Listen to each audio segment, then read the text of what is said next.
گیلا ہے اور میرا جسم میرے اپنے لہو سے اس حد تک بھیگ چکا ہے کہ میرا جسم کے اوپر میرا لباس بھی چپک کر رہ گیا ہے، اور یہی وجہ ہے کہ اب اس کو سینے کی رفع کرنے کی ضرورت ہی نہیں رہی۔ اس شعر میں غالب دراصل اپنے زخمی دل کی حالت بیان کرنے کی کوشش کر رہا ہے، اور وہ کہتا ہے کہ میں اس حد تک زخمی ہو چکا ہوں کہ میرا جسم پورے کا پورا لہو لہان ہے، اور مجھے اب حاجت ہی نہیں ہے کہ مجھے اب ضرورت نہیں ہے کہ میں اپنے لباس کو رفع کر لوں، اور اپنی بے پردگی کو چھپانے کی مجھے اب کوئی ضرورت نہیں رہی۔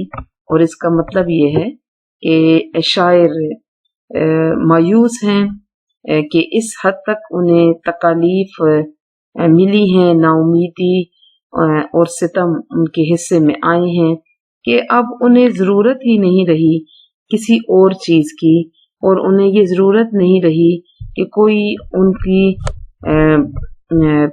دلجوئی کرے اور ان کو اپنی محبت اور ہمدردی کے قابل سمجھے، کیونکہ اب انہیں کسی چیز کی ضرورت نہیں رہی ہے، اور وہ ہر قسم کی حاجتوں اور ضرورتوں سے دور چلے گئے ہیں، اور ان کا جسم، ان کی جان، ان کا جگر، ان کا دل، ان کے ذہن اور جذبات تمام کے تمام اب لہو لہان ہو چکے ہیں۔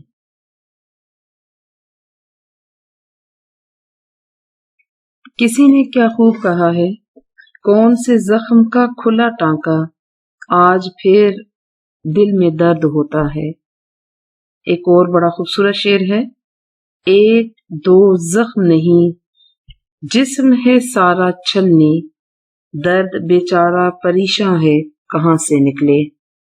اور کسی نے کیا خوب کہا ہے، اس نے ہمارے زخم کا کچھ یوں کیا علاج، مرہم بھی گر لگایا تو کانٹوں کی نوک سے۔ غزل کا تیسرا شعر ہے، جلا ہے جسم جہاں دل بھی جل گیا ہوگا، قریدتے ہو جو اب راکھ جستجو کیا ہے۔ غالب کہتے ہیں کہ تمہارے ظلم و ستم نے جو میری زندگی میں آگ لگائی تھی، اور میرے جسم کو جہاں تم نے جلایا ہے وہاں اس میں موجود میرا دل بھی لازماً جل گیا ہوگا۔ کہتے ہیں کہ اب تم آئے ہو میرے جلے ہوئے جسم کو کھرید کر اس کے اندر سے دل کو ڈھونڈ رہے ہو، اب اس راکھ میں سے تمہیں کچھ نہیں ملنے والا۔ اب آخر تم چاہتے کیا ہو؟ کیا جستجو ہے تمہاری؟ کیا کوشش ہے تمہاری؟ کیا چاہتے ہو تم؟ اب میرے جلے ہوئے جسم میں سے میرے دل کو ڈھونڈ کر تم کیا کرو گے؟ کس چیز کی آخر تمہیں تلاش ہے؟ یہاں بھی دوسرے شعر جیسی صورتحال ہے، یعنی ظلم و ستم محبوب کی طرف سے ملیں، زمانے کے حالات ایسے ہوں تو یہ ہوتا ہے کہ انسان مکمل طور پر اس میں اپنے زندگی سے ہاتھ دھو بیٹھتا ہے، اپنی امنگیں آرزوؤں سے ہاتھ دھو بیٹھتا ہے، اور یہ کہ حالات زندگی انسان کو اتنا پریشان، اتنا مضطرب کرتی ہیں کہ وہ اپنے جسم اور دل کے ساتھ گویا جل کر بھسم ہو جاتا ہے۔ تو یہاں بھی وہ اپنے محبوب سے مخاطب ہیں اور کہتے ہیں کہ اب میرے دل میں، اب میرے جسم میں کچھ بھی نہیں بچا، اب اس راکھ میں تم اگر دل کو ڈھونڈ بھی رہے ہو تو تمہیں یہاں سے کچھ بھی نہیں ملے گا۔